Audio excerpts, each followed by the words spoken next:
accommodation outside, what material and symbolic investments do they sustain in the camp? Do social relations form there continue, or do they weaken to the point of rupture? Do camps produce their own diasporas that remain connected to them in ways that include economic inputs? Though camps and gatherings do not enclose all Palestinians in Lebanon, their economic marginality seems to be offset by a political representativeness that is expressed by an observer who said, quote, "The social environment of Palestinians is in the camps." I'm not going to defend that point, and I may get there may be questions about it. Islamic ideals that the better off should assist the poor, especially widows, orphans, the elderly, and the disabled, is anecdotally present in camp communities, even when regretted as a thing of the past. Insisting that the hardships of camp life is political rather than economic, and therefore needs to be withstood, may be one way, as Sylvain Perdigon proposes, that Palestinian camps persist as communities without adequate means to do so.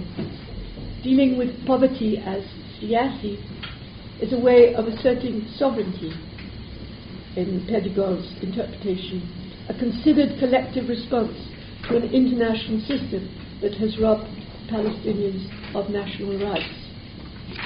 We cannot know without research what part women play in the transmission of indigenous charity, or the conveying of reports of hardship, or the urging of help. But given the little we do know of women's inter-household sociability, these elements are likely to be considerable. Doing fieldwork in a mixed Beirut suburb 2 years before the beginning of the Lebanese civil war, ethnographer Suad Joseph found that women's visiting crossed national, ethnic and sectarian boundaries. Not only this, their visiting linked women in need of aid to sources of charity that these women would not have had access to given their communal belonging. Making money move in this way is an aspect of gender ideology in practice that has not been well researched. I expect that similar patterns of cross-organizational connecting would be found among Palestinians as part of the practice of neighborliness, which is largely women's domain. Camp diasporas appear to be another source of economic support, though probably accounted for in surveys under the term remittances and assumed to move exclusively between migrants and their families. Diasporic contributions may also be public. After the Battle of the Camps, Shatila's mosque was rebuilt by gifts from camp communities abroad. A friend in Barajni camp recently raised $8,000 from the diaspora to install an elevator in a multi-story building to help a mother with 2 disabled children. The widespread use of cyberspace by young Palestinian refugees offers an expanding basis for some such transnational transfers, as well as for a transnational activism that can take economic and social as well as political forms. We need to move beyond the cartographic image of camps as bounded spaces and view them rather as hubs of multi-purpose networks that reach out to and connect Palestinians and their friends across a global shatat. I just feel terrible, Perla, because I've forgotten to leave the name of the friend downstairs who is going to attend the workshop. Her name is Khulud Hussein. And I promised to leave her name and then I completely... No, you don't need any. They would let her in? Yeah, they are.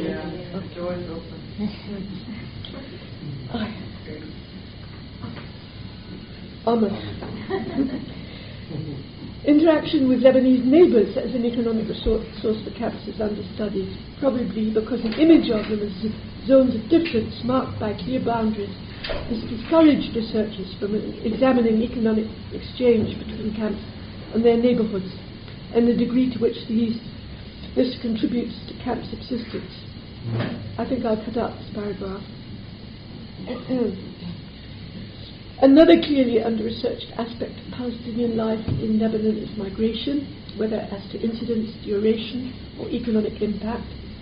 As young adults increasingly feel that they have no future in Lebanon, migration attempts have shot up, even though visa barriers limit numbers that manage to reach a second host country.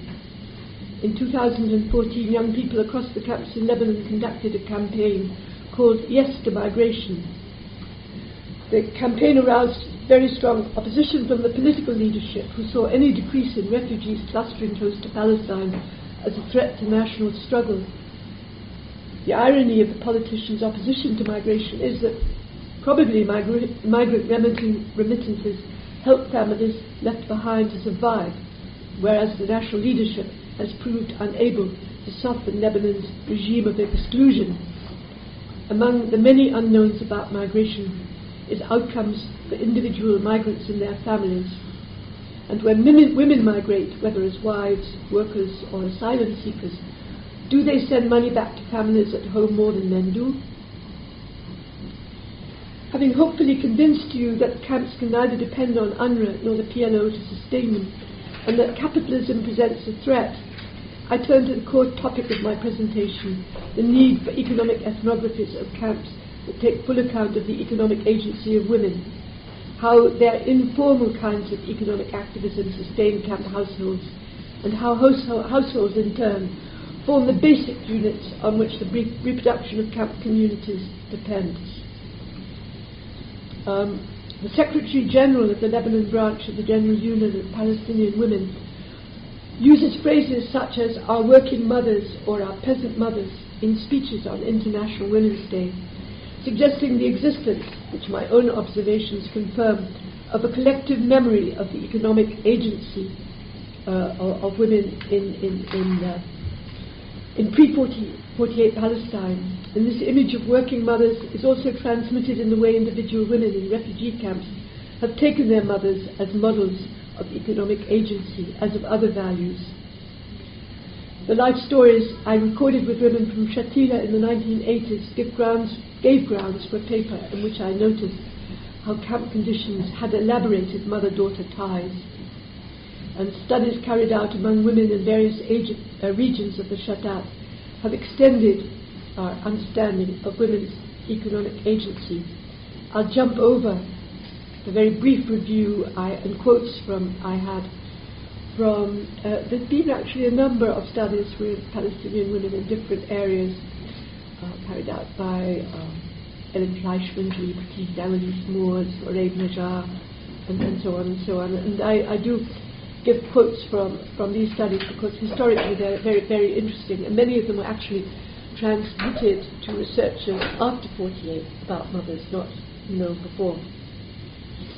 And so I will skip all this bit of, with quotes from these students, and I'll also commit a rather nice quotation from my own collection of life stories from two women who were actually, or one woman and her sister who were actually something like 6 and 7 in Palestine, who talk about the work they did and how they had a field and how they worked in it, how they sowed it and how they gathered vegetables and how they sold the vegetables. They put them in a basket on their head and sold them to the Jews. So I'm going to skip all that. And actually I think I'll jump right to the very last 2 paragraphs where I try to summarize what I feel about reading all these, about my own work and on all these other studies, and come and skip the part where I talk about how women in Lebanon use their marriage gold, their bracelets and their necklaces, actually to make economic interventions. For instance, in one case, a woman used her gold to buy a hut in the early days of the camp when her husband wanted to stay in the tent to signal political protest. And another woman used her wedding gold to fund her husband to set up as a coffee seller in the Buddhist. And I talk also about piecework that Palestinian women were used to do in the home in the early days. Quite a lot of cases of that. Small local industries, particularly sewing industries, would give women piecework or making paper bags or And later, the PLO itself employed women in embroidery production, and this was something that could be done in the home. Okay.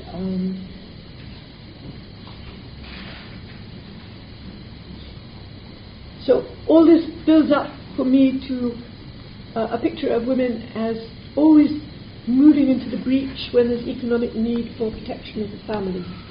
And this as a sort of having historic roots in Palestine, where men often were sent, well, in Ottoman times were sent as conscripts for the Ottoman army when they might be imprisoned or killed in resistance. And reading through these testimonies, these studies, it's amazing how striking the death of husbands is. And over and over again, women are left with young children through the very early death of husbands. And this seems to be something that sort of was always there in the background of their marriage expectations. So I suggest right at the end of my paper that the way mobile telephony has been used in other third world areas, for instance Africa, India and Latin America, to assist women in access to markets if they have production of their own in the homes, like pickles or jams, things of the kind that actually the PLO in the days of the resistance movement did help women to market, would help them to find customers for. Okay, and I just wanted to emphasize that the research I'm advocating has nothing to do with the neoliberal project of increasing economic productivity, whether through microcredit schemes or setting women up as entrepreneurs, and nor is it set in a framework of enhancing women's empowerment or advancing gender egalitarianism. Rather, it accepts community values of political, social and cultural self-reproduction of which women are an integral part in ways that are changing, even though transmitted from the past. Whatever finer details may be discovered regarding women's economic activism will hopefully not only produce more accurately targeted material inputs, but also enhance their self-confidence and status. And this is the final paragraph. By way of conclusion, I would like to emphasize the importance of the economic in Palestinian history. When Zionist delegates went to Ottoman rulers to appeal for support for the early colonies, it was help with the empire's failing economy that they offered. One of the first Zionist institutions to be established, the Jewish National Fund, was aimed to purchase land, and another one, early one, the Histadrut, was intended to monopolize employment, in other words, economic. Among the ways that the mandate advantaged Zionist colonization and disadvantaged the Arab Palestinians was through freeing up communal land, through granting large concessions to Jewish entrepreneurs, through exempting new industries from taxes, because all the new industries were actually Jewish, opening Palestine to free market competition, which lowered the prices for agricultural products. Under-financed social services was a very important way, because Zionism had their own educational setup. And of course, the Palestinians depended on the mandate for education. And it was, hideously underfunded. The expulsions, to go on with the economic and Palestinian history, the expulsions of 1948 brought Zionism land without people and enabled the passing of the absentee property law. And after the Nakba, the US and the UK sought the solution of the refugee problem, and Pape has a lot about this in his book about British role in the East, through economic rather than political means. In other words, right early on in their search for a solution, they switched from pressure on Israel to bring back the refugees according to Resolution 194 to an economic method which was basically integration into the host economies.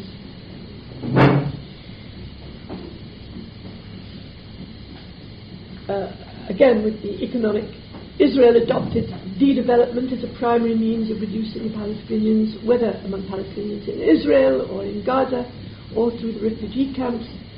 And today, the international community, so-called, uses economic means to control the Palestinian National Authority.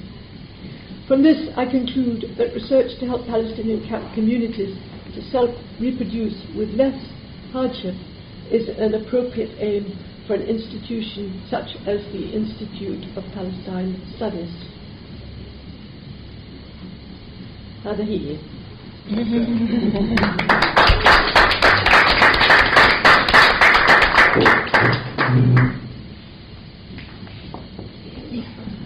The floor is, thank you, Rosemary.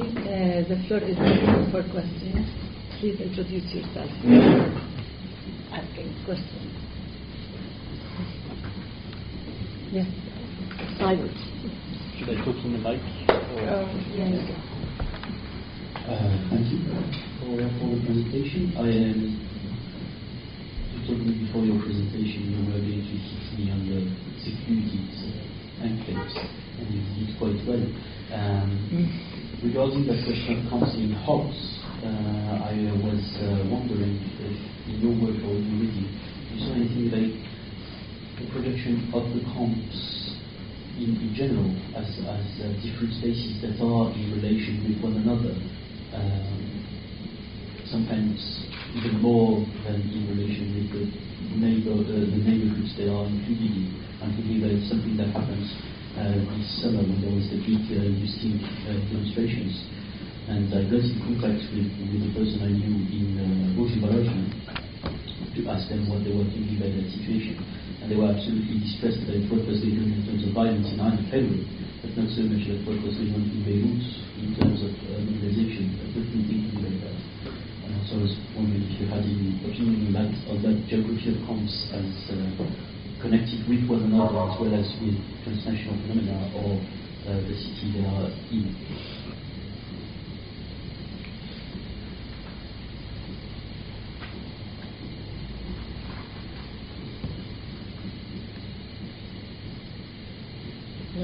You can Exhaustion. you answer. No. Can you answer? Yeah, I mean, there are different perspectives on this. I don't think there's one answer. You know, somebody I was interviewing a few days ago, actually, who was here earlier, but maybe it's gone now, said to me that it's impossible, you know, even for the host authority, if it has that scope to abolish the camps legally. It would be impossible to do it because the camps are actually all linked, not just the camps in Lebanon, but right through the whole field of UNRWA operations. And that from an image point of view or from a practical political point of view, it would be impossible to invoke that authority to abolish the camps, apart from other pragmatic reasons like what would happen to the refugees. They couldn't all just be deported. So that's one argument against that point. I mean, I think one has to imagine these possibilities even if they don't seem very likely, because always accepting the idea that UNRWA is there is kind of lazy. I mean, it could be mistaken, and for sure, even if it's always there, we know that its budget is in chronic crisis and has been, you know, going down over the last few years. We know that there are budget cuts going on now, so it seems to me quite logical from this knowledge to think, to imagine how to fund the reproduction of camps if, you know, they're taken as a political necessity.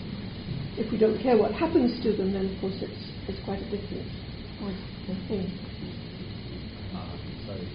And just to continue a little bit, I think that it's quite interesting to consider the connection and disconnection of the camps with each other in Lebanon. Anyone who's stayed long in any particular camp, I think will feel... Khulud, I'm so sorry. I can't apologize enough. 10 lunches. There's no price to pay. Yeah. I mean, if you stay in a camp for any time, I think you get very aware of camp specificity and localism. I think during the PLO period there was quite a lot of connection between camps, for instance, through sports, through football matches,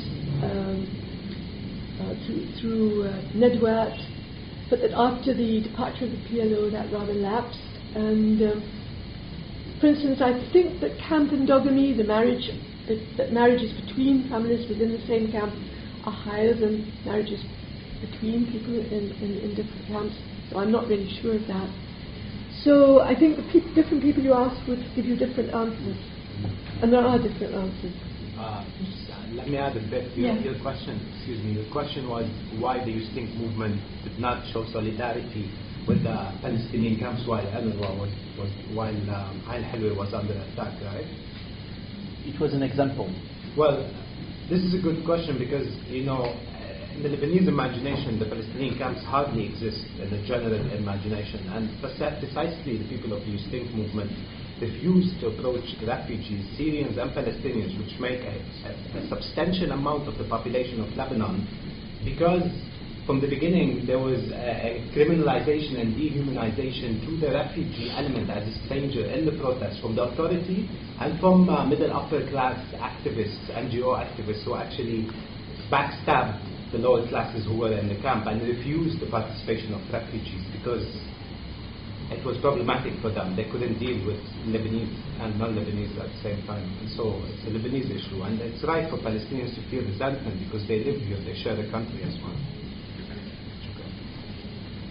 Can I ask you a question? I just want, I am not sure about the economic solution, right? So do you mean by that like a sumud, like give them the means to sumud, as when the PLO started the social affairs, أوائل اللاجئين, أوائل الشهداء and so on, because there is a whole discussion about, in order to sustain the Palestinian communities, you have to give them the means of sustainability, the economic means of sustainability, right? So are you talking to that literature? Because then we go back to the question of is there something like, can we separate the economic from the political? Because it's always a political decision to have an economic support, right? But and then we go back to the same question that Yusuf asked: can we have development without liberation? Right, so it's a vicious circle. I'd like you to comment more on this. I missed the last part because I think you really skipped a lot from that paper. So if I understood well, you were trying to say that we need to focus on the economic. Just because I think it's missing and because it's important. Yeah, but this is from research or to help the Palestinians reproduce Both. As a community? Both.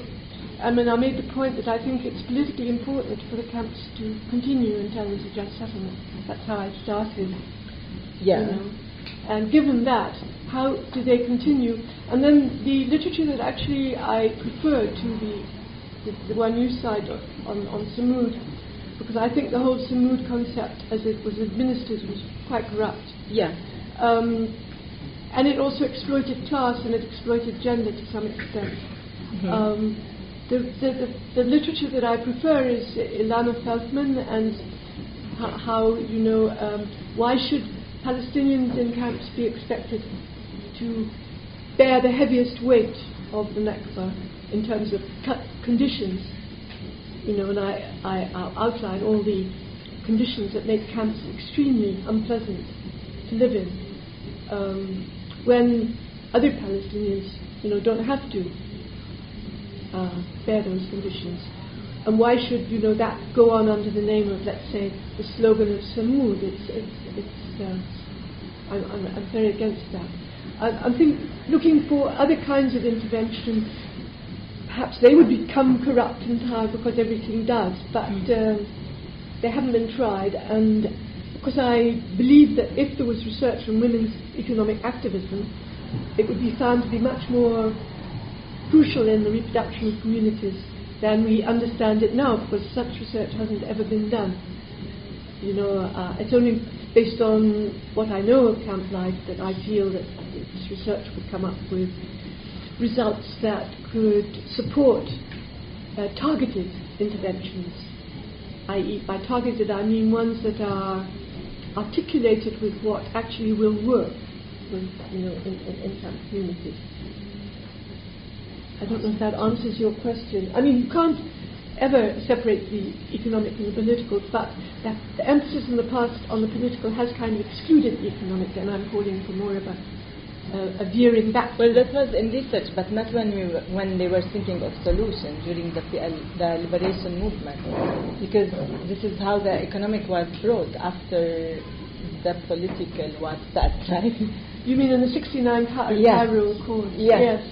So this is that, this is the tension that yes. this is the tension I'm trying to... Under the 69 Accords, which of course were abrogated under the Karami government in 85 or something like that, 86. That the ban on Palestinian workers was lifted, but that was a sort of very short period, and people I've listened to in camps actually can hardly remember it, or they don't feel that it was that important. Because if employment went up, it was mainly with Palestinian organizations rather than with Lebanese companies. Thank you, Rosemary. As always, enlightening. I